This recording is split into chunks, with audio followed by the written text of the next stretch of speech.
Ladies and gentlemen, independent Americans around the country and especially around the world, this is a very precarious time for the world, for America, and I am very pleased, thankful, humbled to have a returning champion back on the show, a man who can be a compass for all of us around the world and inside the U.S., and a voice of reason, a conscience, and a master strategist, a man who is really, really important, especially in this moment. He's got a new book. We're going to talk about that. But a friend of the show, the great and powerful Admiral James Stavridis, is back on Independent Americans. Good to see you, sir.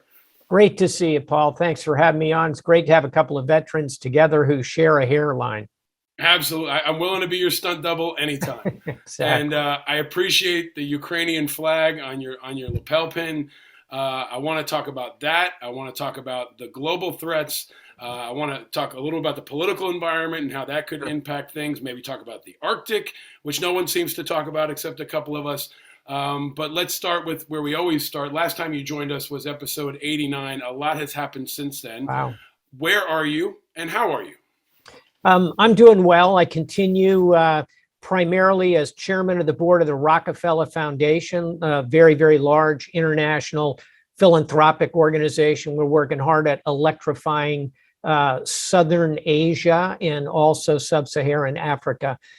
In terms of day-to-day work, I continue as vice chairman of global affairs at the Carlyle Group, trying to move our business and firm interests in the world.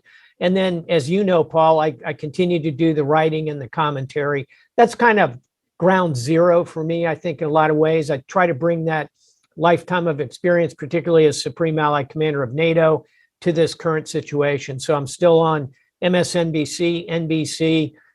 In terms of the writing, as you mentioned, my new book, To Risk It All, 9 Conflicts in the Crucible of Decision, is out.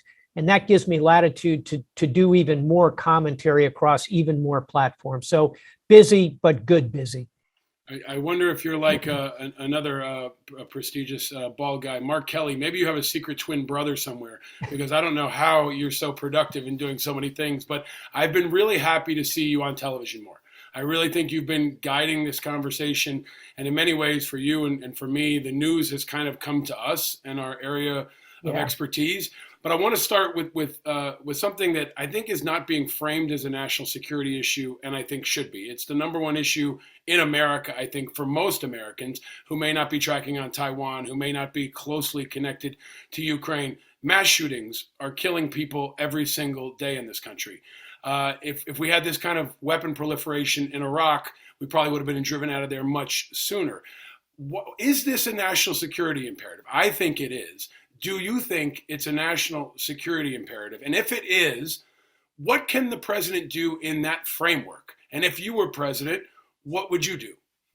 Well, let's start with the deep personal tragedy that attends every one of these mass shootings. And the volume of them, frankly, is staggering. It's becoming America's brand in the world. And it's unique. And we like to think of ourselves as an exceptional nation.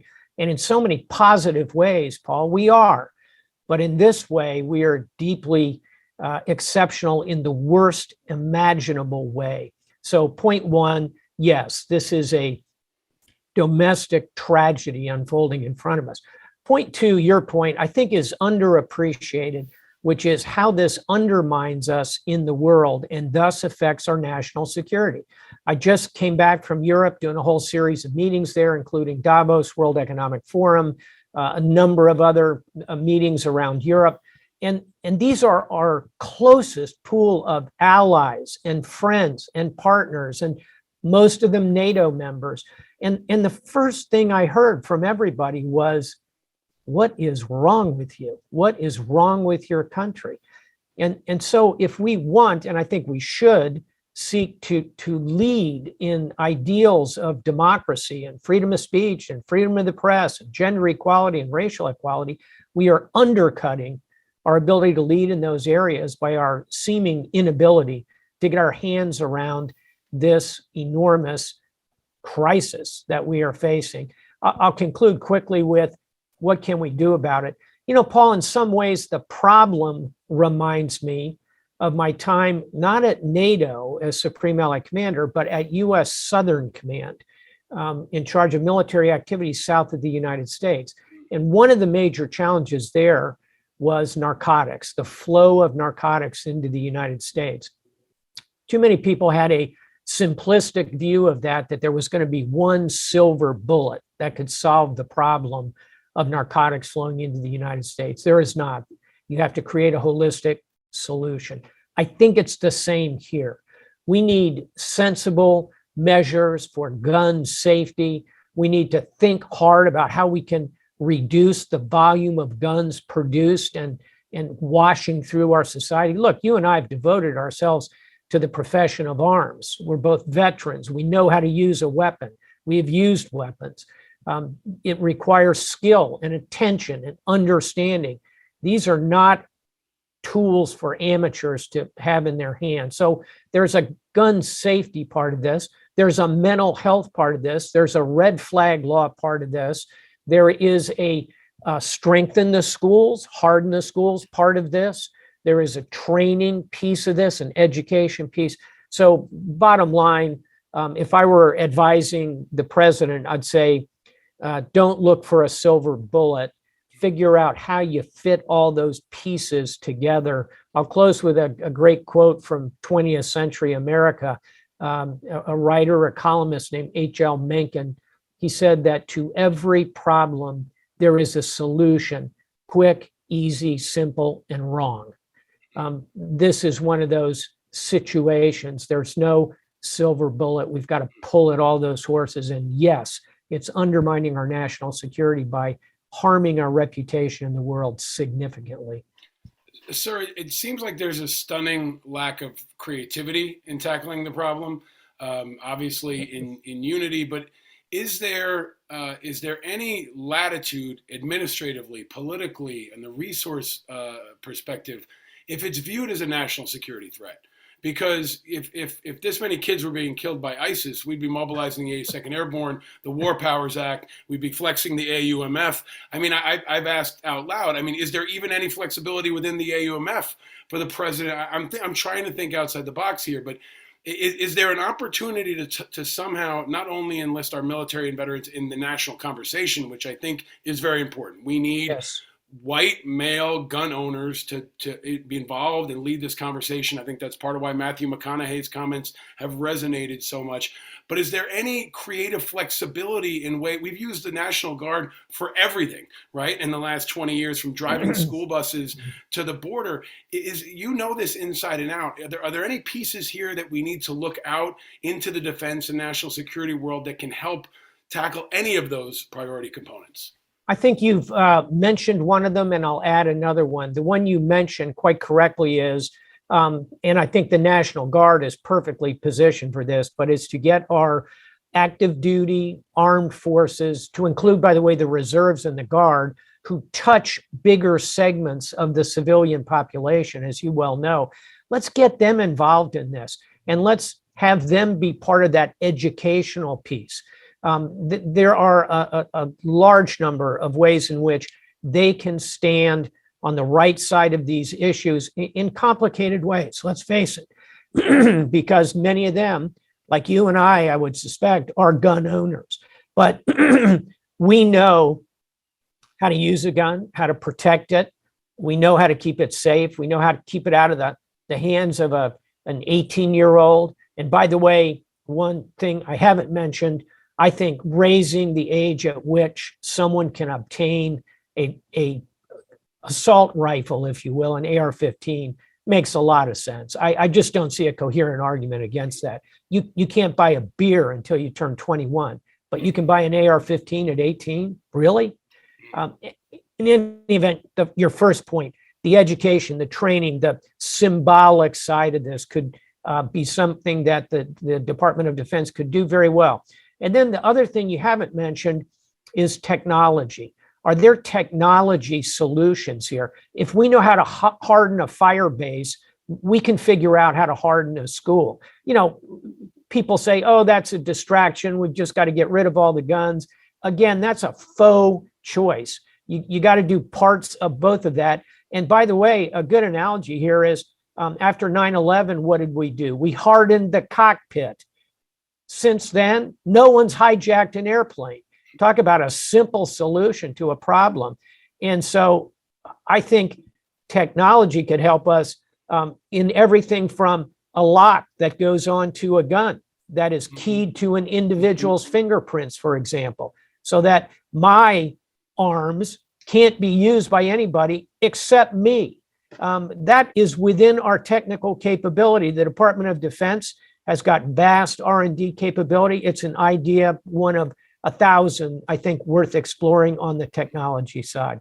I'm so glad we've been able to get into this, because I feel like in the battle against COVID, one of my critiques of Trump early on was it took a long time for him to engage the Department of Defense and a long time to ramp up the Department of Veterans Affairs. If you look at just those two institutions, the two largest budgets in the federal government, massive employee bases, right? You've got, what, 1 million plus people in some way connected to the military. If you put mandates across that workforce, you're targeting some of the most influential and experienced gun owners in the country, right? National Guardsmen, great example. They're not just experienced, they're also influential in their communities. And if those local people are being examples of what right looks like, it can cascade in powerful ways. I think more like how military has been an innovator on race and integration and empowering women. Like we can change culture in the same way, I hope. But I hope that your voice and others can push that idea forward, because the national security and defense space seems excluded from this conversation as a solution. Yeah, and I think too many in the military are kind of leaning out of it thinking, oh gosh, I don't want to be associated with this argument. Wrong. You are part of the profession of arms. Our problem is how those weapons are being used, distributed. Our police are outgunned. And by the way, many of these gun owners in the military are also, almost all, I'm sure, members of the NRA. And that's a pulse point that has to be touched if we're gonna move forward here. Well, it also impacts, another force readiness issue, which is suicide, right? We know that suicide is dramatically impacting our readiness, our personnel. I mean, it's taking more active duty folks than combat, right? So there's also, I think, an imperative there. But maybe moving into the next part of this discussion, veterans have also been driving, I think, the discussion on Afghanistan. They were influential around conversations on COVID. And I think they're largely driving the national conversation, at least influential in the conversation around Ukraine too, right? Yes. We saw this coming sooner. We had friends there. We had trained with them. So now this has evolved into a new phase where American veterans are over there serving as humanitarians in combat. We've interviewed some of them on this show. Can I ask you, every day you're on TV kind of talking about the latest and where this goes. You've said recently you think this could go hundreds of days more. Is there another scenario where this goes on for years? I've talked about the idea of Putin waiting for Congress to change to a more favorable makeup for him, waiting for Trump to rise, who will be more favorable to him, waiting for even the Trump nomination and a Trump election. Is there a political and military scenario where Putin drags this out and fights over that 20% that's being contested for years? I think it is possible. Here's how I would score it, and I'll start by saying 3 magic words. I don't know. Yeah. Nobody knows how this is going to come out, right? But I'd say there's a 2 in 3 chance that Putin's burn rate, again, talking to a fellow veteran here, think about those units on the front line. They've been in combat for starting to approach a year since they deployed, many conscripted.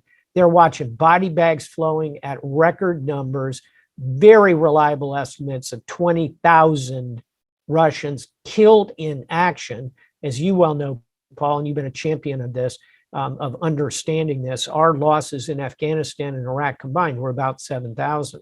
So 20,000 killed in action in a 3-month, maybe a 4-month stretch.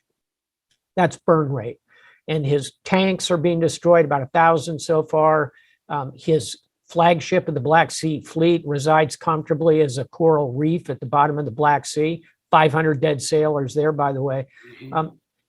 His burn rate is very high, and that's before we get to money. You've heard me say it, General Sherman, Civil War, war is hell. war is also expensive. Mm. And so I think that's why I ascribe a 2 in 3 chance to Putin wanting to come to the table. And by the way, on the other side of the coin, Zelensky, heroic, unbelievable, the fighting spirit, superb. We're putting a lot of weapons in the hands of the Ukrainians, but over time, they are also being attrited. They're losing people. The West over time is going to start to look at the bill. I think, therefore, both Zelensky and Putin will have incentives that bring them together, call it 4 months, 6 months. I think by the end of the year, that's a 2 in 3 chance. The 1 in 3 chance, your point, Putin's army could get its act together and really expand. And I think his next move would be to go to the south and to the west, try and take Odessa, add it to this little sliver of Moldova that he holds, and really consolidate both a land bridge, we talk about a lot, but a sea bridge that dominates that Ukrainian coastline. That's part of the 1 in 3. And that's where your scenario is in the back of Putin's mind. If he can just hold on, then he can wait for a lessening of Western interest, shall we say. Yeah. That could come in a number of different ways. So that's how I would score it as I sit here this morning. Thank you. Yeah, I like the burn rate, construct, but I think the overlay on top of that is his burn rate is racing against like Zelensky's tank, right, Exactly. and America's tank, right. And if the Republicans win Congress, if the Republicans take more of the Senate, 11 senators voted against support for Ukraine this last time. That could be 25 next time. That could be 50, a year from now. So it feels like his burn rate is matched up pretty directly against the American political situation, which is now compounded by the domestic violence and mass shootings and the January 6th component. So let me ask you to take that forward now. We're going to have the January 6th hearings this week. The world is watching. Right? The world is watching Americans shoot each other every day. They're going to watch a trial, essentially, about an insurrection where they took over the Capitol. And the backdrop is the midterms are going to continue to cascade, where you're going to have likely a battle between, let's just say for now, Biden versus Trump. How does the January 6th hearing this week and the drive toward accountability impact other national security interests and our global standing? Here, I think, strangely, I have good news, which is, I'll put it this way, even if the Republicans take the House and the Senate, I don't see enough falling off on the Republican side to really impact this effort. I mean, there are, Mitch McConnell is all in on Ukraine. Lindsey Graham, all in on Ukraine. Tom Cotton. If they have any critique, it's that we're not moving fast enough or putting enough weapons in the hands. I don't see, certainly the House and Senate flipping, I don't see changing that calculus. Trump, who knows? That's political analysis of a domestic category and somewhat psychological analysis. I'll leave that to others. And I'll close by saying on the January 6th hearings, again, my wheelhouse, how does it look overseas? Paul, it looks bad because it's going to be an endless highlights reel of arguably the worst day in modern American history, which I think you could put it way up there. Other candidates, 9/11, I could think of a few others. But boy, very, very bad day, January 6th, and it's all going to be on display. And then there'll be another layer below that of who was behind it, what did they know, when did they know it. It's going to continue to damage our international standing and weaken our national security.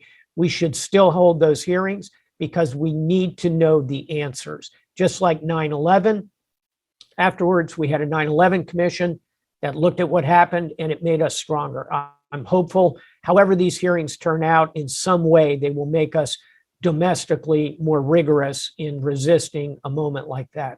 You generously spoke to my Understanding 9/11 class last fall as we reflected on the 20-year anniversary of 9/11, and that part of that was teaching a new generation about the catastrophic impact of that and how it changed the trajectory of America and the world so significantly. But the thing I've been trying to do over the last couple of months especially is connect the domestic extremism, January 6th, with the broader picture. And the hashtag we've used is our enemies are celebrating. So I feel like Putin can have a really bad week in Ukraine, but if Americans are killing kids in schools, that helps his agenda, right? The weaker we are, the more we attack each other, that's furthering his long-term agenda. Others are also watching, right? The North Koreans are celebrating. The Chinese are celebrating as we eat our own. The piece you've talked about in your books pretty extensively is the threat of China. Taiwan is now back in everybody's radar. The thing nobody's really talking about is the Arctic, right? And I want to ask you a pretty straight up question. Are my kids' generation going to be fighting in the Arctic? Is that going to be their Afghanistan, their Vietnam? Can you assess what is happening in the Arctic and how real that region is for perhaps one, if not one of many of our next engagement areas? I'm going to tie that back to a conversation we just had that I want to make a final point on, which is even with all of the challenges we're discussing for the United States going forward, I wouldn't want Vladimir Putin's hand of cards. He's got an economy that's going to be ripped apart. He's got thousands and thousands of young Russians who've died in action. He can't hide that over time. He's going to continue to see a growing sense of, wait, what happened to all the things that we came to enjoy here in Russia? And, yeah, they can grow potatoes and make vodka out of potatoes, and Russians are tough people and they'll last a long time under sanctions. Got it. I wouldn't want his hand of cards. That brings us perhaps counterintuitively to the Arctic, because another cost for Putin and a reason I don't want his hand of cards is resources. He's thrown everything at Ukraine at this point. He doesn't have in the tank what he needs to go up into the Arctic. And this is why he is very concerned, and he's correct to be so, about the addition of Sweden and Finland to NATO, which is almost certain. We'll have some sand in the gears from our Turkish friends, colleagues, and allies. I know them well, but they will, in the end, in my view, acquiesce in those two nations joining. That will add a significant northern flank, which is Putin's problem, not NATO's. We've got all the resources to manage that flank, to back it up. Our defense budget in NATO is 15 times that of Russia's. So that new flank is not a vulnerability, as some have, I think, incorrectly said. It's an opportunity. We have the resources. And that brings us to the Arctic, because both Sweden and Finland are Arctic nations, alongside 5 other NATO members. That would be the US, Canada, Iceland, Denmark by virtue of Greenland, and Norway. Now you add Sweden and Finland, 7 NATO allies up there on that front porch facing Vladimir Putin across the Arctic. So the answer to your question is, are we headed toward a war in the Arctic? I don't think so, because Putin doesn't have the resources, and because we overmaster him at this point enormously in the Arctic, and I think we'll continue to do so. So you're right to highlight it. It's going to be a growth area for NATO. Putin may try to add forces up there, but I think he is in his own little Vietnam that he's created here, and it's not going to turn out well for Vladimir Putin or for Russia. I saw this week, I don't know if it was the 10th Mountain or another American unit, now has Arctic tabs, right? So we're seeing a shift of our logistical and strategic resources. And I think I accept all of what you say, and I'm praying it's true, but we've also seen that he doesn't give a shit, right? Like that doesn't stop him from doing something that might be absolutely reckless or crazy. And it seems to me, in the same way America wasn't really ready for a war in Ukraine, they're not even tracking on what's happening in the Arctic. But I want to come back to maybe just to finish on that. Very fair point, and I am firmly an advocate of focusing more on icebreakers and making sure we have the modality to operate up there. In 10th Mountain, historic unit operating in the snow. And last thought, oh, by the way, the last time Russia invaded a Nordic country, it did not go well. They invaded Finland in 1939 and essentially got shot up pretty badly by those Finns in the Winter War. Google Winter War 1939, you'll read about some pretty ferocious Nordic troops. Those would be the Finns who are about to join NATO. I love that every part of our conversation involves like a really important history lesson. And you've been doing this on TV, which I think is also really important. Your book is also a history lesson. It's a leadership manual. You talk about the 9 conflicts of the crucible of decision. We're at this point now in America where our decision makers are not trusted. A lot of people think our decision makers stink. Okay. And this is independent Americans. We've been talking to independent alternatives, independent voices. Now, Admiral Mike Franken is running. He'll be the Democratic nominee against Chuck Grassley in Iowa. There seems to be, a unique populist, independent appeal around folks like you, right? You were considered as Hillary Clinton's vice presidential candidate. Admiral Mike Mullen was considered by Mike Bloomberg if he ran as an independent. Is there an opportunity for more people like you and like me, the veterans community, leaders who've been on the sidelines, to now run if they run as independents? I certainly hope so. And by the way, you know this, I'm a registered independent, always have been. I was vetted for vice president by Secretary Clinton, one of 6 people actually vetted by the campaign. And I was invited to Trump Tower and had to sit down with President Trump to discuss a cabinet position there at the time that Jim Mattis and John Kelly took similar positions. I chose not to. I think that, by the way, is kind of 2 bullets whizzing by my head at very close speed, because it really is this idea of independence that I think is very, very important. And that's why Mike Franken, by the way, this is not a political endorsement, but Mike Franken is one of my closest friends and shipmates.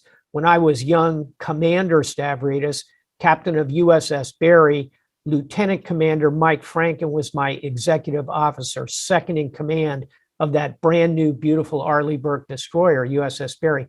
I never saw a better decision maker in my life than Mike Franken. And, back to the book, To Risk It All, if I had to go into combat, I would want Mike Franken there right next to me.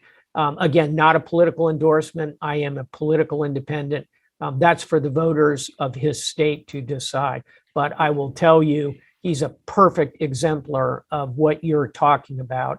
And I think that over time, you're going to see the emergence, and you and I have discussed this, of a more independent center in the country. And whether that group, which I would argue is 50% of the country, maybe 60% with 20% on either extreme, that middle may choose to work through one of the 2 parties, or it may be time, Paul, for a new political party in this country.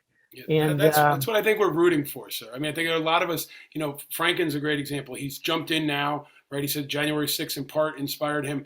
You and I both know 10, 20 men and women who are not yet ready to jump. And if Colin Powell had started an independent party 20 years ago, or if Admiral Mullen had started one 10 years ago, or you start one now, like we need that first group of people to come together and create not just the momentum, but the leadership and the rebranding. We've talked on this show to a lot of folks who used to be Republicans and used to be Democrats and changed Jersey, and now they're independents. I think there's an opportunity, especially through the prism of military service, to redefine what it means to be an independent. So would you ever run for office? I would never rule out an opportunity to serve the country. At the moment, I don't see that path for me. But I'll make a historical point, which is this. So many people think that, somewhere in the Constitution, Article XX, it says, and there shall be 2 political parties. One shall be Republican, the other shall be Democrat. Hey, we didn't start out that way in the 1770s. We had nationalists, Whigs, Federalists. Along the road to where we are today, we've had many political parties, including, by the way, the Progressive Party 100 years ago, which was the formal name of President Theodore Roosevelt's 3rd party run, one of the 2 most successful in history, the other more recent. But that one 100 years ago was almost as close as H. Ross Perot's, which was the strongest showing. Anyway, point being, historically, we may well be at a time when individuals will want to look. And by the way, it's not just veterans. I have 2 daughters who are millennials. They're both married, 2 girls. They're both married to wonderful young men. And, they look to the left and the right at the two political parties and just shake their heads. Mm. I think the millennials could save us in this country. And it may be that they are the ones who bring this idea of a sensibility of the center together for us.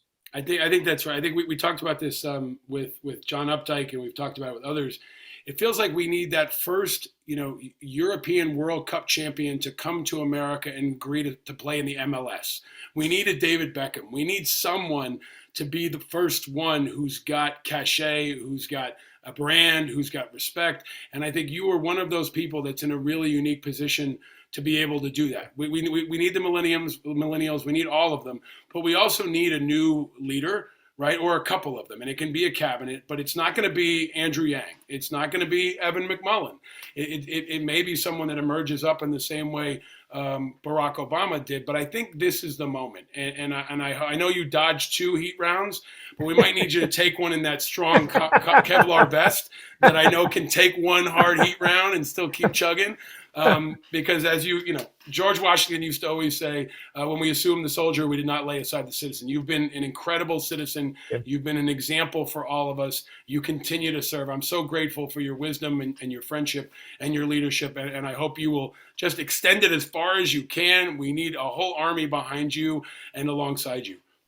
You are too kind. And I appreciate the chance to come on and talk about a book, To Risk It All, about decision-making under extreme stress. And tragically, we see that not just in the military today, but in our society in general, as people confront these mass shooters, for example. It's prepare for those moments as you and I have prepared for combat in the past. Thank you, my everyone friend. should run out and get your book. It's every book you put out is fantastic. It's a great Father's Day gift.